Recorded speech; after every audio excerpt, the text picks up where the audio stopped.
El taller en Izhevsk olía a aceite para herramientas y virutas de acero. La luz del invierno entraba por los ventanales altos, posándose sobre un banco de trabajo donde dos rifles descansaban en un cuidadoso paralelo. Mikhail Kalashnikov, que entonces rondaba los 40 años, recorrió con un dedo el cañón más largo del prototipo. Era 1961, y el desafío ante él era engañosamente simple: crear una ametralladora ligera sin crear nada completamente nuevo. El AK-47 se había consolidado tras una década de servicio. Su sencillez era legendaria. 7 componentes principales, tolerancias tan amplias que el lodo y la arena no podían atascarlo, y un sistema de gas que funcionaba en temperaturas desde los inviernos siberianos hasta las selvas tropicales. La infantería soviética lo llevó desde Berlín Oriental hasta Vladivostok. Pero la doctrina militar había evolucionado y había aparecido un vacío en las tácticas de unidades pequeñas. Las escuadras de infantería necesitaban fuego automático sostenido, no las ráfagas cortas de un rifle, ni el fuego pesado y continuo de una ametralladora servida por una dotación, sino algo intermedio, algo que un solo soldado pudiera cargar y operar. Algo que pudiera inmovilizar una posición enemiga el tiempo suficiente para que la escuadra maniobrara.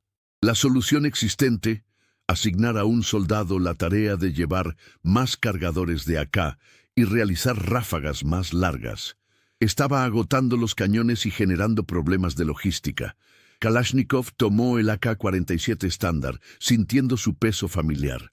Luego levantó el prototipo, más pesado, más largo, pero inconfundiblemente de la misma familia. El cajón de mecanismos era del mismo acero estampado. El portacerrojo, el pistón de gas, el mecanismo de disparo, todo se había transferido directamente del rifle que había diseñado 15 años antes. Solo el cañón, la culata y el bípode lo marcaban como algo distinto. El mando militar soviético le había entregado parámetros estrictos. La nueva herramienta debía usar el cartucho de 7.66 U-39 mm, ya existente. Tenía que funcionar con la producción actual de municiones. Debía ser fácil de mantener por soldados conscriptos con un entrenamiento mínimo. Y lo más importante, debía integrarse en las cadenas de suministro actuales sin requerir una infraestructura logística dedicada.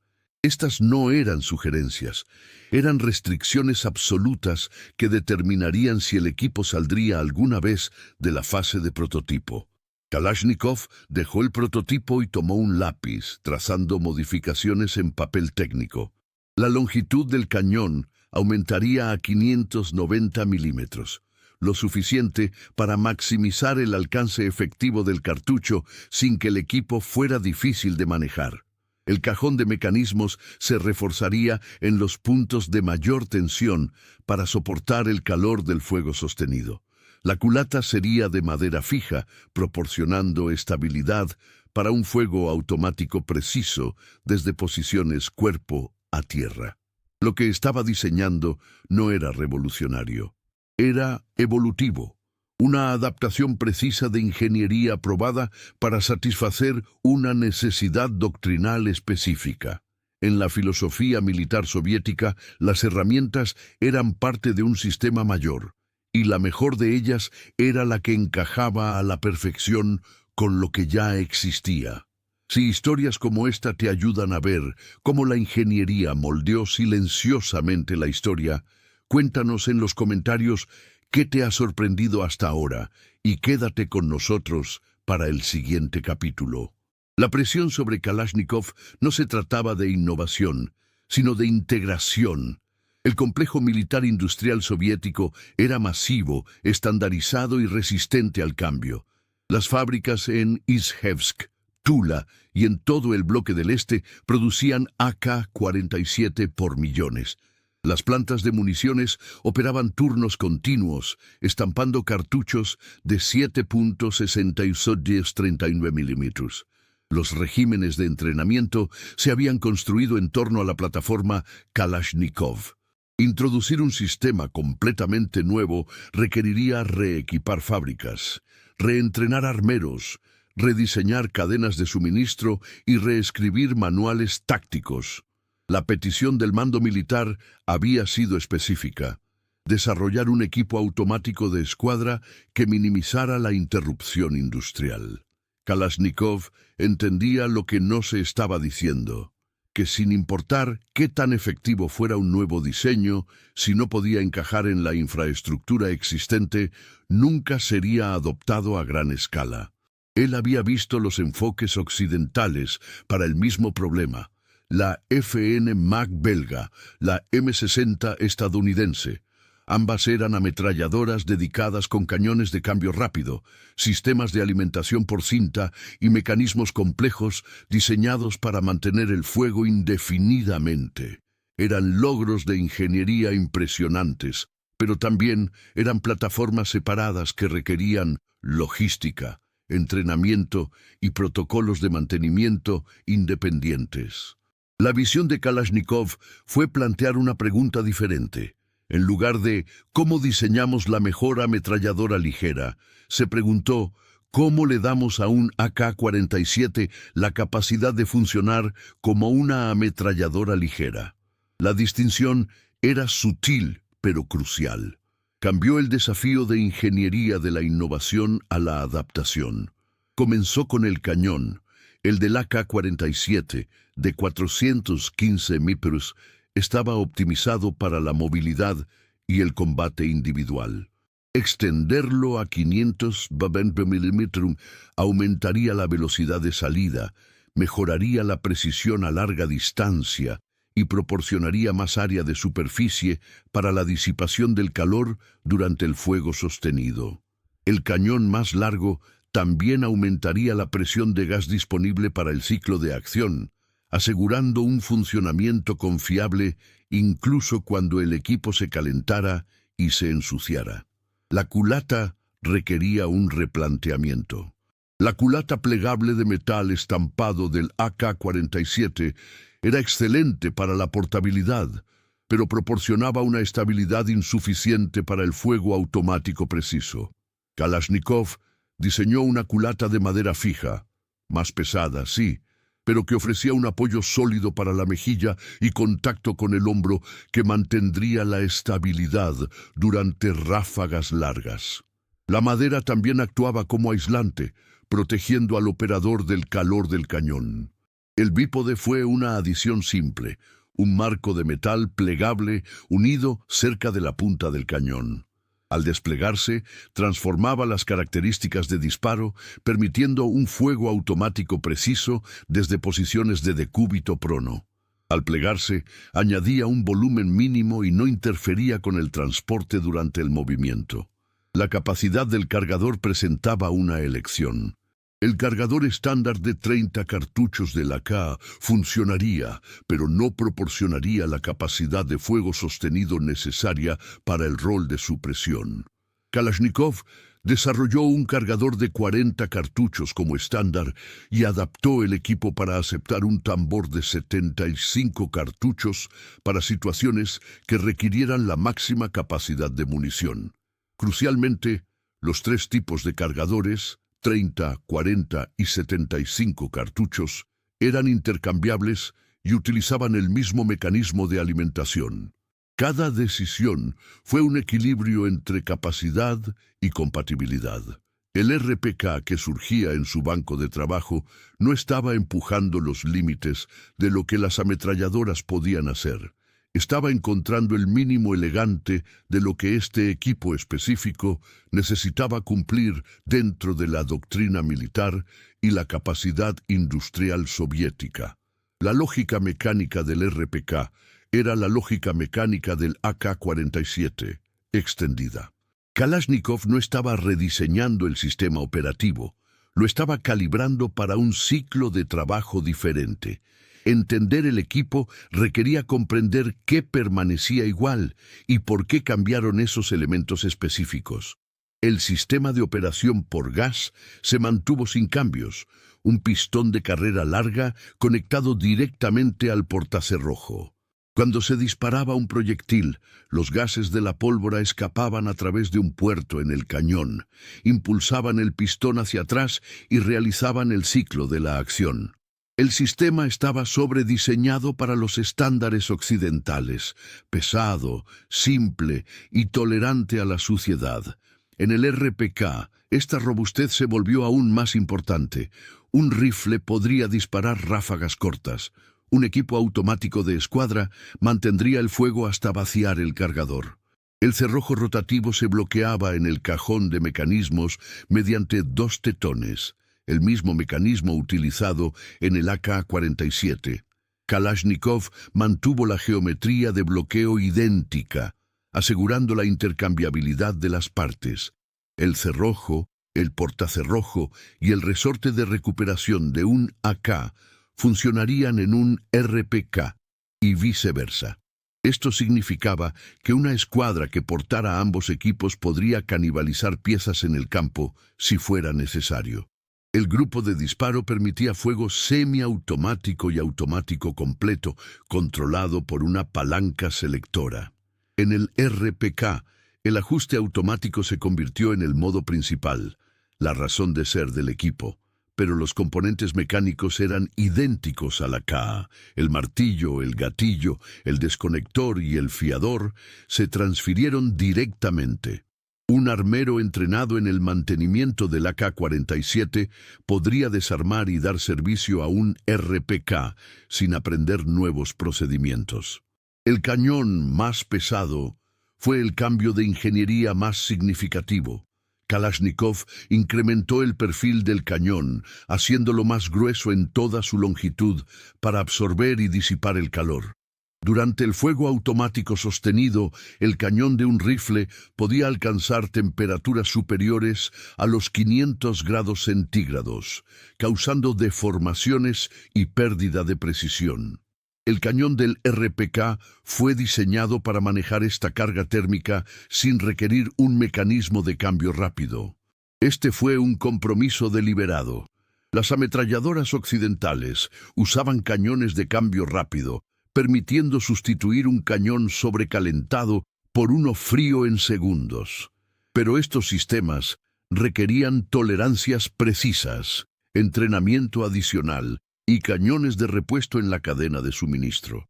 La solución de Kalashnikov fue más simple: hacer el cañón lo suficientemente robusto para que cambiarlo no fuera necesario durante las operaciones normales. Si eventualmente se desgastaba, podría ser reemplazado por un armero usando herramientas básicas.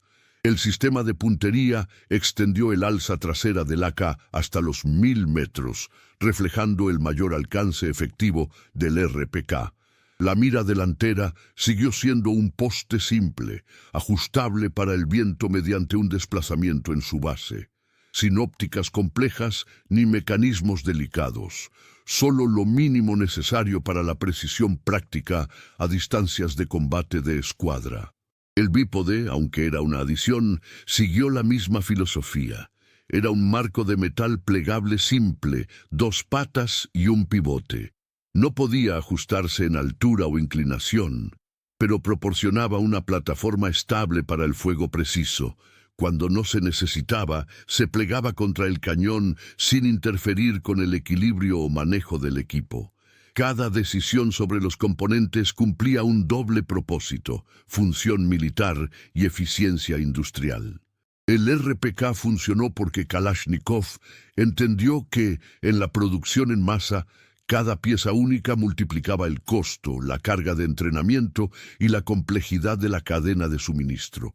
¿Crees que esta elección de diseño era inevitable o fue una apuesta arriesgada en su momento? Comparte tu opinión en los comentarios y pásale esta historia a alguien que disfrute entender cómo funcionan realmente las cosas. Las pruebas comenzaron en los campos de tiro militares a las afueras de Izhevsk a principios de 1961. Los prototipos del RPK se someterían a ensayos que evaluarían no solo si funcionaban, sino si lo hacían mejor que las alternativas dentro del sistema soviético. La competencia no era contra las ametralladoras occidentales, era contra la pregunta de si este equipo era realmente necesario. Los evaluadores militares establecieron protocolos de prueba que simulaban los roles de fuego automático de escuadra. Los RPK dispararían ráfagas extendidas para evaluar la gestión del calor del cañón. Se expondrían al polvo, al lodo y a temperaturas extremas para verificar su confiabilidad. Serían desarmados y vueltos a armar parcialmente por soldados conscriptos para valorar su facilidad de mantenimiento. Y sobre todo, se evaluaría la comunalidad de sus piezas con el inventario existente del AK-47. Las primeras pruebas se centraron en la capacidad de fuego sostenido. Los evaluadores cargaron cargadores de 40 cartuchos y realizaron ráfagas continuas, midiendo la temperatura del cañón, la pérdida de precisión y las tasas de falla. El cañón más pesado del RPK funcionó según lo diseñado, manteniendo una precisión aceptable cargador tras cargador, mientras el cañón se calentaba tanto que cambiaba de color. A diferencia de los cañones de rifle que se deformarían bajo una tensión similar, la geometría del cañón del RPK distribuía la expansión térmica de manera uniforme. Pero surgieron problemas. El diseño inicial de la culata de madera mostró signos de quemaduras cerca del cajón de mecanismos tras un fuego prolongado. Kalashnikov modificó el perfil de la culata, añadiendo un espacio de aire entre la madera y el metal para crear un aislamiento térmico. El punto de fijación del bípode necesitó refuerzo. El peso del fuego sostenido desde posiciones cuerpo a tierra estaba creando grietas por fatiga. Rediseñó el soporte de montaje, distribuyendo la fuerza sobre una superficie más amplia. La alimentación desde los cargadores requirió atención. La tensión del resorte del cargador de 40 cartuchos necesitaba calibración. Si era muy débil, los proyectiles no alimentarían bien al final del cargador. Si era muy fuerte, la carga se volvía difícil. Kalashnikov probó múltiples configuraciones de resortes hasta encontrar el equilibrio entre una alimentación confiable y una carga práctica en el campo. El cargador de tambor de 75 cartuchos presentó desafíos únicos. Su mecanismo de alimentación rotatorio era más complejo que el apilamiento simple de los cargadores de caja. En condiciones de mucho polvo, el mecanismo rotatorio del tambor a veces se atascaba.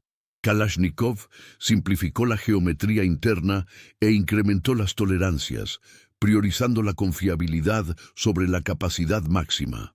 El diseño final del tambor albergaba 75 cartuchos, pero podía funcionar incluso si estaba parcialmente lleno de arena. Las pruebas en clima frío en condiciones siberianas revelaron una ventaja de la culata de madera fija, mientras que los equipos con culatas de metal se volvían dolorosamente fríos al tacto. La madera del RPK aislaba al operador, pero el frío también endurecía los lubricantes. Kalashnikov especificó formulaciones de aceite más ligeras y recomendó una lubricación mínima en condiciones árticas. Las amplias tolerancias del equipo permitían que funcionara en seco si era necesario. Los evaluadores militares realizaron pruebas comparativas con ametralladoras ligeras occidentales capturadas. El RPK no podía igualar la cadencia de fuego sostenido de los equipos alimentados por cinta, pero podía igualar su precisión práctica a las distancias de combate de una escuadra. Más importante aún, podía ser mantenido por soldados con entrenamiento básico, mientras que los complejos sistemas de cinta requerían conocimientos especializados. El criterio de evaluación final fue aquel para el cual Kalashnikov había diseñado desde el principio: la integración logística. Los evaluadores confirmaron que el 80% de los componentes del RPK eran idénticos a las piezas del AK-47. Una escuadra podía llevar un RPK y varios AK, compartiendo cargadores y municiones libremente. Si el RPK fallaba, las piezas de un AK podían repararlo. Si un AK fallaba, Las piezas del RPK podían restaurarlo. Los equipos no solo eran compatibles, se apoyaban mutuamente. A finales de 1961, el ejército soviético aprobó el RPK para su entrada en servicio. No porque fuera la ametralladora ligera más avanzada disponible, sino porque era el equipo mejor integrado para la doctrina y la infraestructura soviética. La curiosidad final del RPK no se reveló en sus especificaciones de rendimiento ni en las pruebas de tiro. Se reveló en un informe logístico compilado por planificadores militares soviéticos en 1962. El documento detallaba las implicaciones industriales y de cadena de suministro tras la adopción del RPK, y las cifras contaban la historia para la cual Kalashnikov había diseñado desde el inicio. Aproximadamente el 80% de los componentes del RPK eran idénticos a los del AKM, el AK-47 modernizado. Esto no fue una coincidencia, era el principio central del diseño. El cajón de mecanismos, el cerrojo, el portacerrojo, el pistón de gas, el grupo de disparo, el selector de seguridad, el retén del cargador y el resorte de recuperación eran completamente intercambiables entre ambos equipos. Incluso los accesorios, guardamanos y empuñadura eran idénticos en los primeros modelos. Las implicaciones eran profundas. Las fábricas soviéticas que producían AKM podían fabricar RPK en las mismas líneas de producción con un reequipamiento mínimo. Los únicos componentes únicos que requerían una fabricación dedicada eran el cañón más largo, el cajón de mecanismos reforzado, usando las mismas matrices de estampado con modificaciones menores, la culata fija y el bípode. Todo lo demás ya existía en producción. Para las cadenas de suministro, esto significaba que el RPK no generaba casi ninguna carga adicional. La munición era idéntica. Cartuchos de 7.62-39 mm alimentaban a ambos. Los estuches de limpieza, piezas de repuesto, herramientas y equipo de mantenimiento eran compartidos. Un armero de unidad que diera soporte a una sección de AK y un RPK por escuadra solo necesitaba almacenar un puñado de piezas específicas del RPK, cañones, culatas y bípodes. Todo lo demás ya estaba en el inventario. Para el entrenamiento, la integración fue igual de significativa.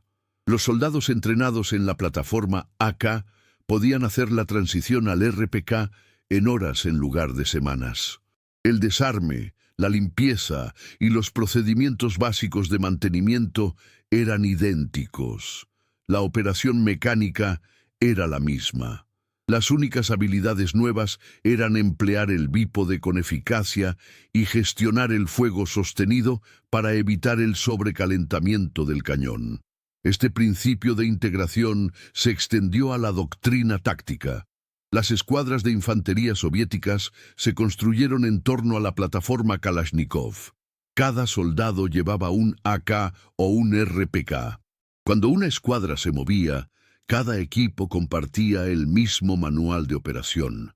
En caso de bajas, los equipos y municiones podían redistribuirse sin preocupaciones de compatibilidad. Cuando necesitaban fuego de supresión, el operador del RPK podía recibir cargadores de los fusileros o pasarles los suyos de forma intercambiable. Kalashnikov había logrado algo sutil pero estratégicamente poderoso. Había creado un sistema que podía escalarse. Una nación podía equipar a millones de soldados con AK y luego añadir RPK para proporcionar fuego automático a nivel de escuadra sin alterar fundamentalmente la infraestructura industrial y logística ya establecida. El costo por unidad era solo marginalmente superior al de un AK, porque la mayoría de los componentes ya se producían a escala masiva. Esta fue la apuesta que definió el éxito del RPK. Kalashnikov apostó a que la integración importaba más que la optimización. Una ametralladora ligera dedicada, con cañón de cambio rápido y alimentación por cinta, podría rendir mejor en especificaciones teóricas. pero una ametralladora ligera que compartiera el 80% de sus piezas con el rifle de infantería estándar rendiría mejor en el mundo real de presupuestos limitados, ejércitos de conscriptos y cadenas de suministro que se extendían por continentes. La curiosidad final fue que el RPK tuvo éxito precisamente porque Kalashnikov resistió la urgencia de innovar donde no era necesario. Entendió que en la ingeniería militar la elegancia no se trata de sofisticación. Se trata de encontrar la solución más simple que satisfaga todas las restricciones simultáneamente. El RPK funcionó porque era casi un AK-47, y ese casi estaba calibrado exactamente para llenar un vacío doctrinal sin crear una carga logística. El RPK entró en servicio soviético en 1961 y permaneció en uso de primera línea durante más de 3 décadas. Su longevidad no se debió a una potencia de fuego superior o características avanzadas. Perduró porque exigía muy poco del sistema al que servía. Mientras los ejércitos occidentales pasaban por múltiples generaciones de equipos automáticos de escuadra, cada uno requiriendo nueva infraestructura logística y de entrenamiento, el RPK simplemente continuó funcionando como parte del ecosistema Kalashnikov. El equipo se extendió a donde llegara la influencia soviética. Los ejércitos del Pacto de Varsovia lo adoptaron como estándar. Diversos movimientos recibieron RPK junto con AK como ayuda militar. La producción bajo licencia comenzó en Polonia, Alemania Oriental, Rumania, Bulgaria, Yugoslavia y finalmente China. Cada fabricante podía producir RPK utilizando las herramientas de producción de AK existentes con una adaptación mínima. La filosofía de ingeniería encarnada en el RPK influyó en el desarrollo posterior de los sistemas soviéticos. Cuando Kalashnikov diseñó el AK-74 en calibre 5, 45 x 39 mm durante la década de 1970, desarrolló simultáneamente el RPK-74, manteniendo la misma relación entre rifle y ametralladora ligera. El patrón se repitió: componentes compartidos, piezas únicas mínimas e integración logística completa. El principio demostró ser duradero frente a los cambios de calibre y la evolución doctrinal. Lo que representaba el RPK era un enfoque particular de la ingeniería militar, uno que priorizaba la integración del sistema sobre la optimización del equipo individual. Surgió de restricciones: la capacidad industrial soviética, los cronogramas de entrenamiento de los conscriptos, las realidades de la cadena de suministro y una doctrina táctica que enfatizaba la potencia de fuego masiva desde unidades dispersas. La visión de Kalashnikov fue reconocer que estas restricciones no eran limitaciones a superar, sino parámetros a satisfacer. El legado del equipo se extendió más allá de su uso directo. Demostró que la interoperabilidad y la facilidad de mantenimiento podían diseñarse en las herramientas desde el nivel fundamental, no añadirse como ideas secundarias. El principio de familias de plataformas, donde rifles, ametralladoras ligeras y eventualmente rifles de tirador designado comparten componentes básicos, se convirtió en una práctica estándar en el desarrollo de sistemas de pequeño calibre en todo el mundo. Los analistas militares modernos que estudian el RPK a menudo se centran en lo que le faltaba: sin cañón de cambio rápido, sin alimentación por cinta, capacidad de fuego sostenido limitada en comparación con ametralladoras dedicadas. Pero este análisis pierde de vista la dimensión estratégica. El RPK no existía de forma aislada. Existía como parte de un sistema que equipaba a millones de personas en docenas de países. Su valor no estaba en sus especificaciones individuales, sino en su relación con todo lo que lo rodeaba. Kalashnikov comentó una vez que la mejor herramienta era aquella en la que un soldado podía confiar plenamente. Para el RPK, La confianza venía de la familiaridad. Un soldado entrenado en un AK conocía el RPK por instinto. Un armero podía mantenerlo con sus conocimientos y herramientas actuales. Un oficial de logística podía suministrarlo a través de canales establecidos. Este efecto acumulativo, esta integración perfecta, hizo que el equipo fuera mucho más valioso de lo que sugerían sus especificaciones técnicas.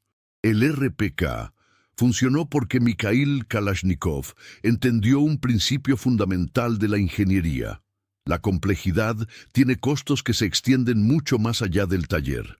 Cada componente único es una carga de entrenamiento. Cada pieza especializada es una vulnerabilidad en la cadena de suministro. Cada mecanismo patentado es un desafío de mantenimiento. La solución elegante no es la más sofisticada, es la que logra su propósito minimizando las demandas sobre el sistema mayor. En 1961, Kalashnikov miró un AK-47 y se preguntó, ¿qué pasaría si simplemente lo hiciéramos más largo y pesado? La pregunta parecía casi ingenua, pero condujo a un equipo que sirvió eficazmente durante décadas precisamente porque era casi invisible dentro del sistema que lo sustentaba. El legado del RPK es la prueba de que, en ingeniería, a veces la innovación más radical es saber exactamente cuándo no innovar. Si disfrutas de historias reales y tranquilas sobre cómo la ingeniería moldeó el mundo, suscríbete al canal, deja un me gusta y cuéntanos desde qué país nos estás viendo.